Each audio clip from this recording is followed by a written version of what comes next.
SCP-002, the living room. Upon first glance, SCP-002 is treated no differently to how it would be in the original universe. The main difference is that AFA-1 units are used for interior sample collection and testing. However, testing is now focused on how stable the flesh of SCP-002 is and what the reaction will be when separated, given pain, or forced into necrosis. The reason for this is to find the safest way to neutralize SCP-002, as it has been ordered by the Decommissioning Department. The unfortunate truth within the SCP-HMF universe is that there are too many anomalies now, and in order for the Foundation to keep up, a few need to be sacrificed. Because SCP-002 is considered an original, and is one the Foundation is already familiar with, it was naturally chosen to be neutralized. SCP-003, the Biological Motherboard. SCP-003 is now in the custody of the Department of Technology, Alchemy, Science, Magic, and Warfare, and contained at Site-AR. Division Sorcerer's Staff from Mobile Task Force Kate Alpha, Real Magic, is responsible for the safe testing of SCP-003, in hopes of replicating its biotechnological properties. The universe of SCP-HMF has gotten so chaotic that the Foundation is often left no choice but to either more aggressively experiment with or completely utilize anomalies. In the case of SCP-003, the DTASMW wants the ability to make functional biotechnology. However, the greedy O5 Council wants to replicate SCP-003-1's ability to accumulate mass from nothing, take on any shape, and hack living organisms. SCP-004, the 12 Rusty Keys in the Door. Due to the time-spatial and massive cognitohazardous properties of SCP-004 as a whole, it was ordered by the Decommissioning Department to be neutralized immediately. After the event known as the Reset, it was agreed that anything related to it, even by description, must be researched and neutralized as quickly as possible. SCP-004 falls under this category, and since the Foundation is already familiar with it as an original, there is nothing left to do but neutralize it. Although there is still a lot we can learn from SCP-004, it is simply not worth the risk to try. SCP-005, Skeleton Key. Thanks to the Department of Alchemy, SCP-005 has been mass-produced and distributed to certain Foundation staff. Obviously, Level 5 clearance staff, the O5 Council, and the Ethics Committee have an SCP-005 instance distributed to every member. There are some Foundation agents and MTF units that are allowed to use an SCP-005 instance during reconnaissance missions or when following persons of interest. In regards to security measures, Foundation sites and areas are now constructed to be both unbreachable and unrecognizable to any form of architecture in the world. This is done to exploit SCP-005's weakness against unidentifiable locks or doors. As a result, Foundation staff who are familiar can easily find their way through a site or area, but for intruders, it's no different to an ever-changing labyrinth. SCP-006, Fountain of Youth. The O5 Council have grown tired of having to deal with both death and retirement of Foundation staff. Though there is nothing that can be done about death in general, there is a way to prevent retirement, and that is through mixing tiny bits of SCP-006 into certain water supplies. Said water is only given access to Level 2 clearance staff, with staff who have higher clearance allowed to drink stronger and stronger concentrations of SCP-006. However, as is usual, only the O5 Council are allowed to drink pure 100% SCP-006. It should be noted that though immortality has raised Foundation morale and working efficiency, it has led to the creation of the Foundationists. Foundationists are those who follow a vile ideology that is ever growing among Foundation staff. SCP-007, Abdominal Planet. The planet in SCP-007's chest has been removed and placed into Foundation containment without harming the inhabitants or SCP-007 himself. Additionally, his body has been restored, and since his identity did not exist before, it has been processed by the Foundation. Granted, he did need to be amnestized in order to re-enter society, but he was gifted $700,000 by the friends he made in the Foundation. As for the planet, it now takes the name of SCP-007, Miniature Planet. It has been contained at Site AA, with several miniature satellites placed around its atmosphere to allow Foundation staff to observe the inhabitants at all times. Administrative staff and the Ethics Committee are considering if contact with the inhabitants should be made, and how it should be done. SCP-008 Zombie Plague. Though not a virus, a sort of vaccine has been made which prevents infection of SCP-008, hence why Foundation staff call it a vaccine when it's technically not. Additionally, SCP-008 has been moved to Site AO for extensive testing to see how deadly it could be if released into the world. Testing also revolves around how SCP-008 was created and how different it is from the pyrons found in our reality. Though, as typical of the Foundation within the SCP-HMF universe, there are tests to see how SCP-008 can be weaponized. It's only thanks to the vaccine that any related containment breach is dealt with quickly and no mutations in the disease have occurred. SCP-009 Red Snow. SCP-009 has been transported to Site AH due to the obvious XK-class end-of-the-world scenario hazard it is capable of. It has been culled to the point that only an extremely tiny vial of SCP-009 exists. This vial has been contained in a secure area that only the director of Site AH knows the location of. Thankfully, the OFAC Council were not greedy enough to want to weaponize SCP-009, as a single misplaced drop can easily wipe out all life on Earth. There are rumors that SCP-009 is still being experimented with on other off-Earth Foundation sites, but this is mere speculation at best. SCP-009 has been rated as one of the anomalies likely to be utilized in a UK-class Foundation domination scenario. SCP-010 Collars of Control. SCP-010 has since been neutralized, though its technology was reverse-engineered to make various other Foundation technologies. The most famous and effective is the Antiqua Mind Scanner, which is used to record memories and thoughts of traitors and intruders of the Foundation. For obvious reasons, this has been frowned upon by the Ethics Committee. Though they do nothing to stop it, as it only barely stands within acceptable Foundation grounds, everyone who utilizes such technology is under their watchful eye. You may think that's the end of it, but the Foundation has found many unexpected scientific breakthroughs with memetics, for better or worse. Though as a Foundation staff member, you should have nothing to worry about. Welcome to the family. SCP-011 Sentient Civil War Memorial Statue. Upon the same time before the reset, found SCP-011, and despite the two united happily. Due to the lack of remarkability of SCP-011, the OFAC Council and the Ethics Committee voted to have it neutralized.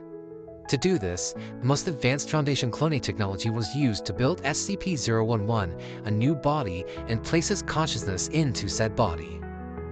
Years later, the two are now happily married within one of the Foundation-owned Nexus points. Though the cataclysmic event known as the Reset has left the world of SCP-HMF in an almost unrecognizable state, it has allowed good things like this to happen. As a result, it has often been argued to be a blessing now that the Foundation can afford to be more compassionate, especially to anomalies that deserve it.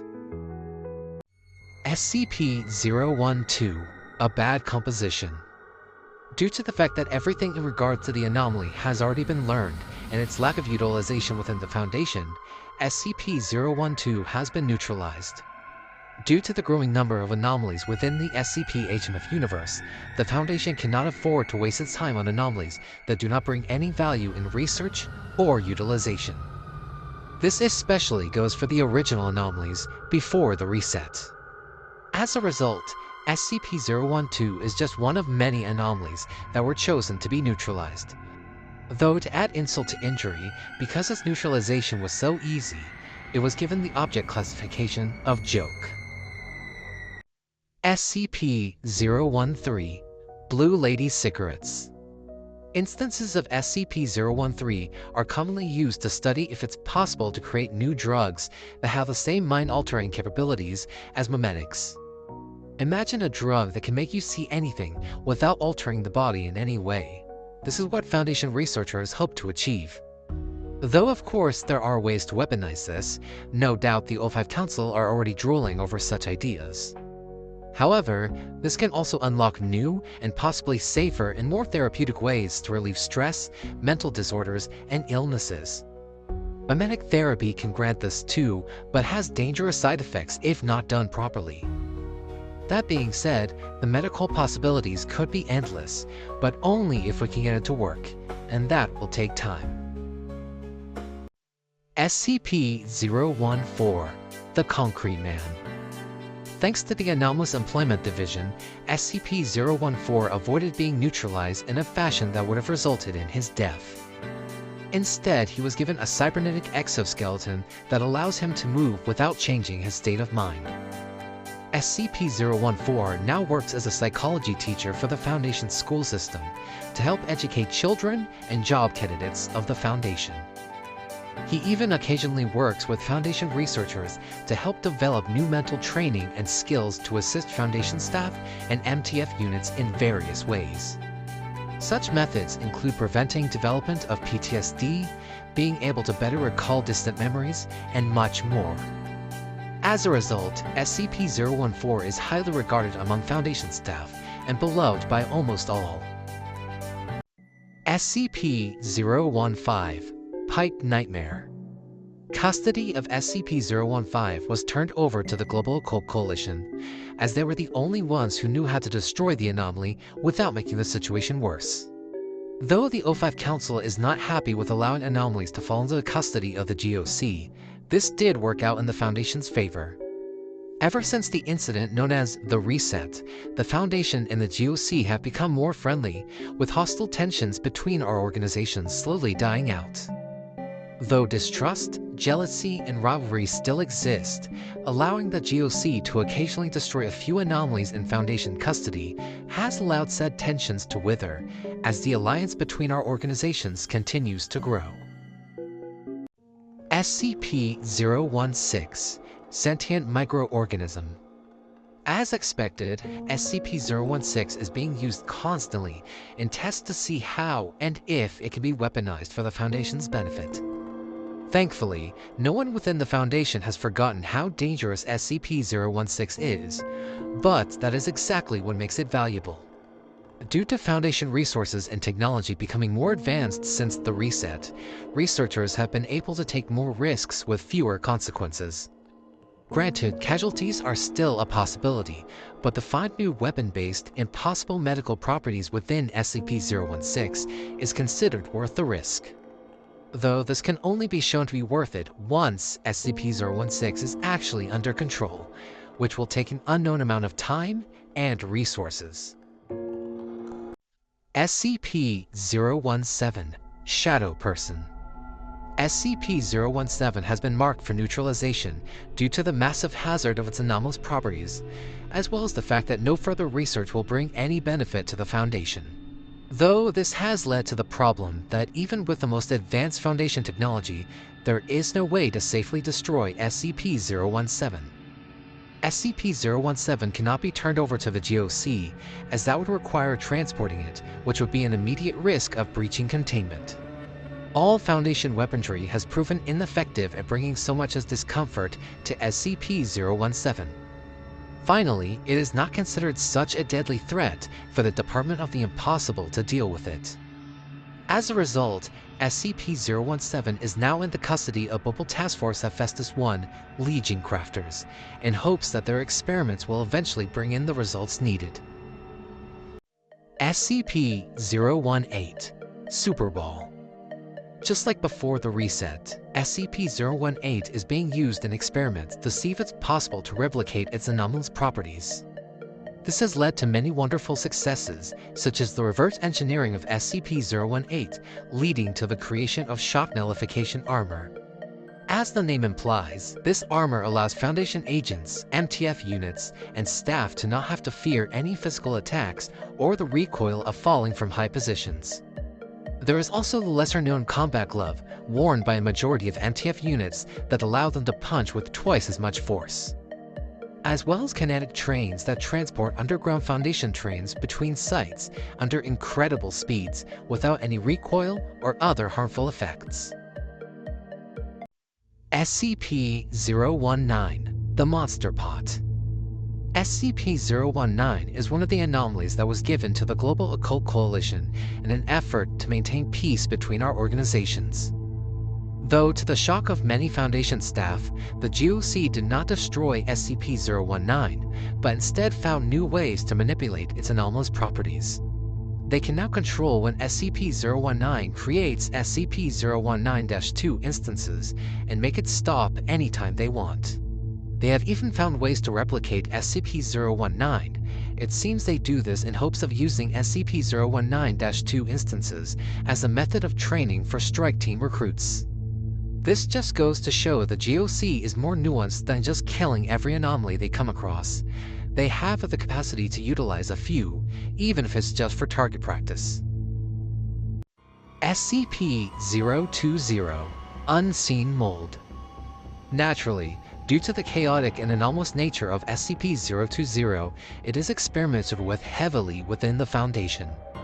Thankfully, it is also an anomalous pathogen where a cure has already been developed and distributed to Foundation staff. However, this cure has minimal effect against altered versions made by Foundation staff. Unfortunately, in the pursuit of power, many unforeseen mutations occur within SCP-020. Granted, these mutant variants are always destroyed after testing is done, but that doesn't deny they do cause quite a bit of damage before eradication. Of course, the O5 Council wished to obtain the mind-altering properties of SCP-020, and, as always, lots of blood will have to be spilled before they can get it. SCP-021, Skin Worm. SCP-021 has been terminated by the Decommissioning Department. The reasoning was that SCP-021 simply has no further information or benefit to give to the Foundation. The D-Class who was currently carrying SCP-021 was terminated and left alone so that SCP-021 would eventually starve to death. It was noted that as the body decomposed, SCP-021 was seen visibly trying to rip itself out of the skin, not that it succeeded. Ultimately, it died along with its host and was declared neutralized.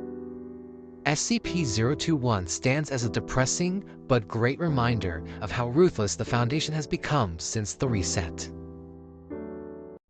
Warning: you are viewing a Level 5 clearance archive. If you are not of Level 5 clearance, you will be terminated once this recording is over. SCP-022, the Morgue.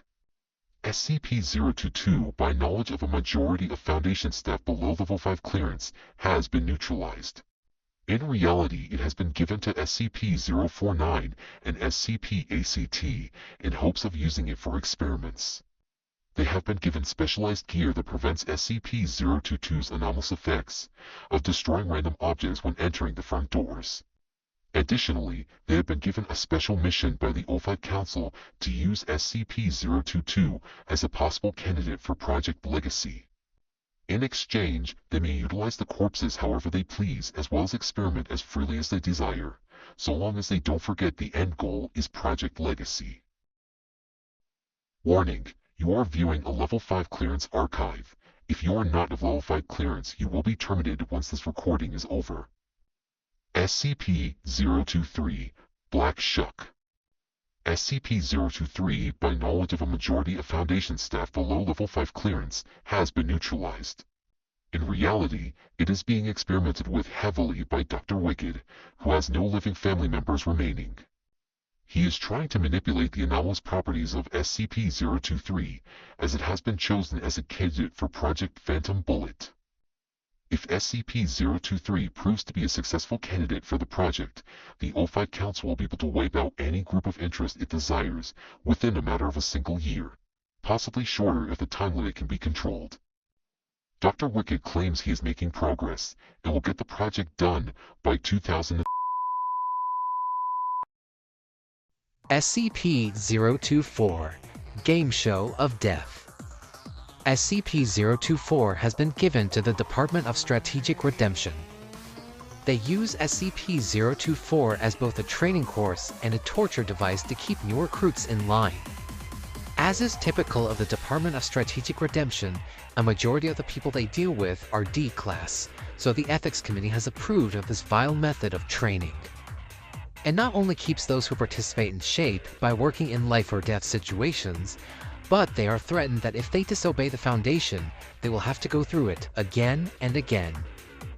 This way, there is no one who is processed through the DSR that will ever disobey the Foundation. Additionally, tapes made by SCP-024 have had the recordings put into the Foundation Entertainment Archives for staff who enjoy watching D-Class suffer. SCP-025, a well-worn wardrobe. SCP-025 has been chosen as a candidate for Project Phantom Bullet. However, it is an imperfect candidate. Initial testing has threads from SCP-025-1 instances woven into the clothing of targets for the project.